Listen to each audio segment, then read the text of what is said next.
চলে এসেছি আবার নতুন একটি রেসিপি নিয়ে। সবাইকে অপরূপা ব্লগে আপনাদের স্বাগত। দেখতে থাকুন আমার নতুন রেসিপিটি।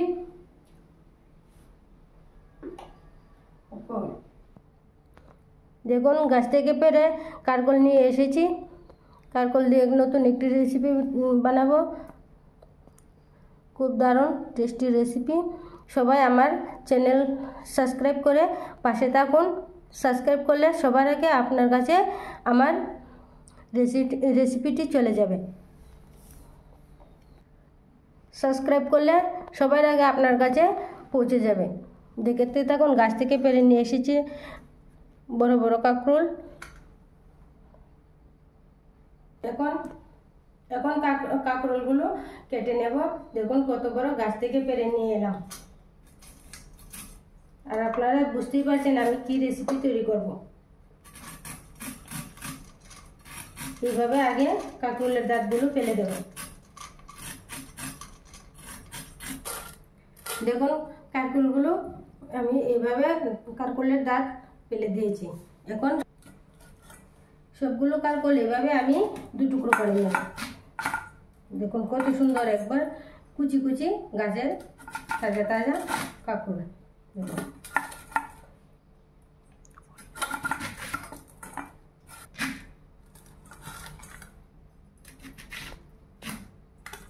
সবগুলো কাঁকরোল কেটে নিলাম। এখন ধুয়ে নেব।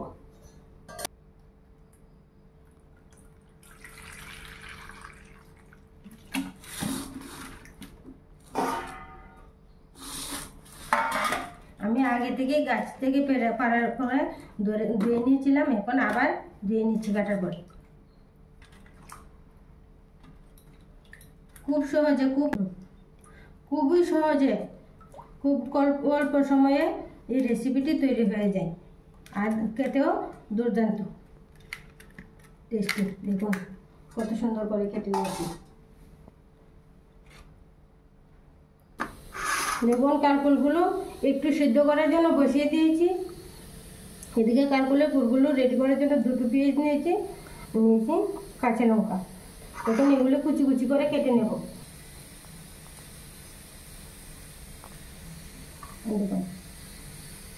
ছোটো ছোটো করে কুচি কুচি করে কেটে নিচ্ছি।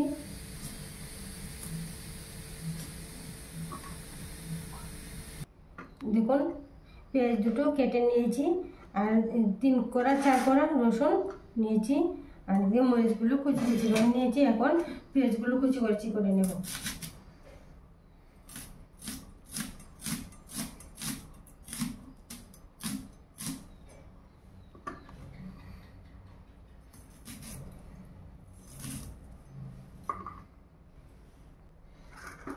দেখুন আমার পেঁয়াজগুলো কেটে নিয়েছি এরকম টুকরো টুকরো করে, খুব সুন্দর করে টুকরো টুকরো করে নিয়েছি।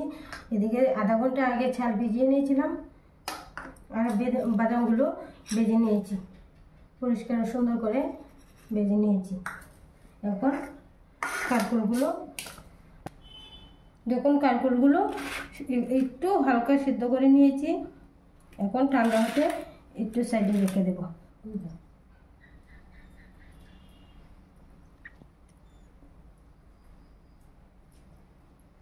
দেখুন আগে কাঁকরোলের ব্যাটারটা রেডি করে নিচ্ছি। চালগুলো পাটায় শিলনোড়াতে বেটে নিচ্ছি।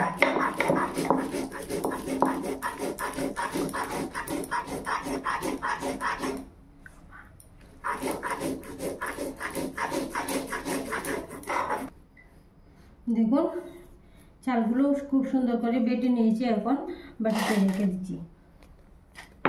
আরও অল্প একটু চাল বেটে নিলাম।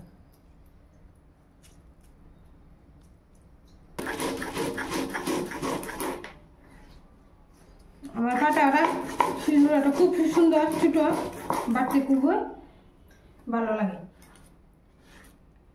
দেখুন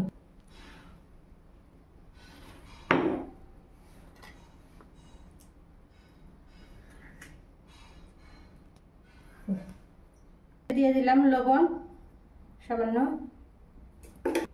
দিয়ে দিলাম জিরে গুঁড়ো,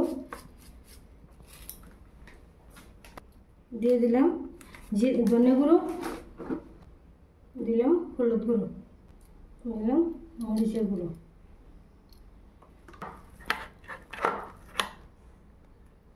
এখন ব্যাটারটা ঘন করে মিক্সড করে নিলাম সব মশলা।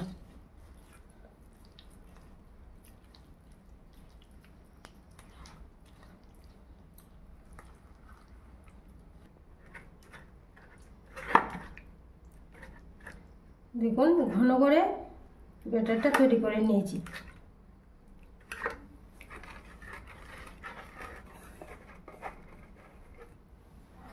দেখুন কারকলের বিচিগুলো এভাবে ছাড়িয়ে নেব।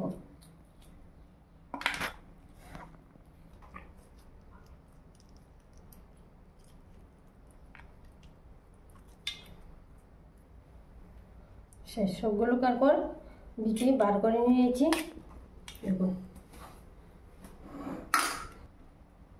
সবগুলো কারকলের বিচি এখন শিলনোড়ায় বেটে নেব।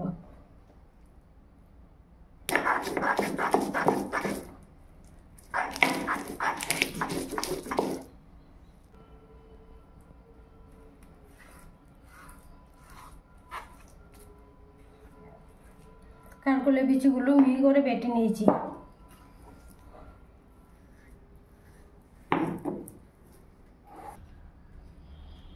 বেজে রাখা বাদামগুলো বেটে নেব একটি শিলনোড়ায়।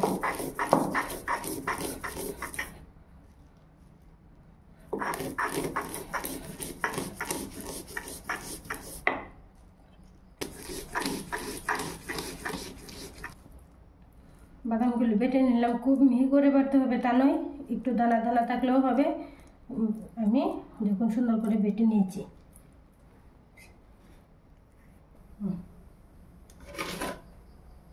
পরিমাণ মতো লবণ দিয়ে দিলাম কারকলের গুঁড়ে। দেখুন দিলাম হলুদ, দিয়ে দিলাম জিরে গুঁড়ো, সামান্য লঙ্কা গুঁড়ো। এটাকে গরম করে নিয়েছি কড়াই দিয়ে দেবো সামান্য তেল। গরম কড়াইয়ে এখন কারকলের পুরগুলো সবগুলো লাল লাল করে ভেজে নেব। প্রথমে দিয়ে দেব পেঁয়াজ,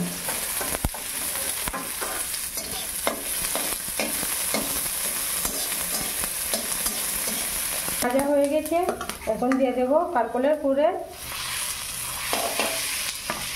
বাদামগুলো দিয়ে দিলাম। এটাকে সবগুলো মশলাই দিয়ে দিলাম। এখন একটু হালকা করে নেড়ে চেড়ে এখানে সবজি করছে সুন্দর। দেখুন আমি কারকলের পুরগুলো সবগুলো একসঙ্গে নাড়াচাড়া করে মিশিয়ে নিয়েছি। আর পুরগুলো দেখুন কত সুন্দর হয়েছে। জলগুলো আলাদা, জলগুলো সব শুকিয়ে নিয়েছি। দেখুন কারকলের পুরগুলো এখন সম্পূর্ণ রেডি হয়ে গিয়েছে। এখন তাহলে আবার নামিয়ে নেব। এখন আমার কারকলের পুরগুলো সম্পূর্ণ রেডি হয়ে গেছে। এখন দিয়ে দেবো কারকলের মধ্যে।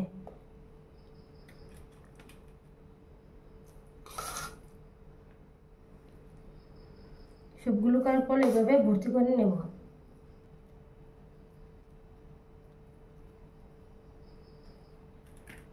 দেখুন কারকলগুলো এইভাবে চাপা দিয়ে সমান করে নিচ্ছি।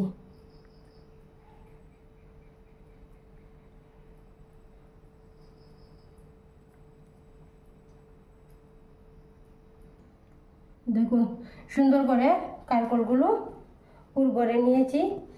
এখন সম্পূর্ণ রেডি। এখন ব্যাটার দিয়ে তেলে ভাজতে দিয়ে দেব। চলে দেখুন পুরগুলো ঘন করে মেখে নিয়েছি।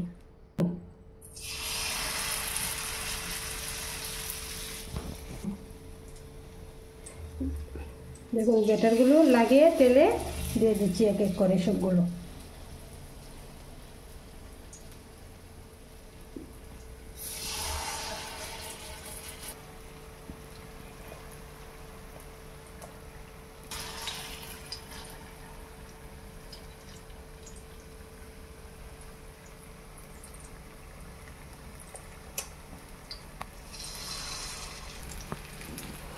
দেখুন আমার কারকলগুলো খুব সুন্দর হয়েছে, অসাধারণ দেখতে।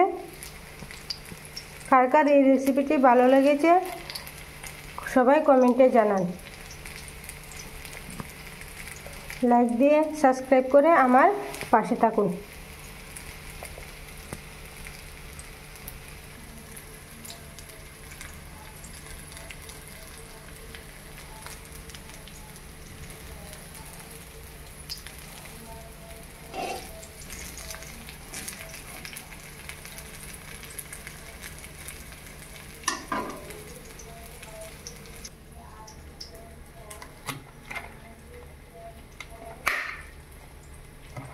দেখুন কত মুচমুচে হয়েছে, দেখতে যেমন সুন্দর খেতেও তেমন টেস্টি।